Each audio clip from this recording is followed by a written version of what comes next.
Warner, 30 anos. Álbum esse lançado em 2007, revivendo os 30 anos da gravadora Warner no Brasil.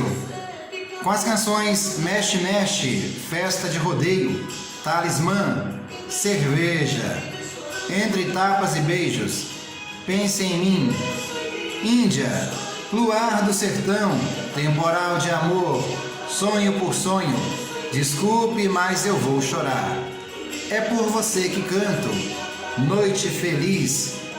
Essas e outras canções reviveram aí os sucessos da dupla Leandro e Leonardo, que tem um longo trabalho com a Chantecler Music, ou Warner Music, no Brasil, e representa muito a parceria entre Leandro e Leonardo e Chantecler, Warner Music do Brasil. Portanto, foi lançado esse álbum que a Warner fez em homenagem a vários cantores, e aqui também fazendo a homenagem a Leandro e Leonardo. Esse é um dos grandes sucessos da dupla Leandro e Leonardo, relembrado aí nesse álbum Warner 30 anos.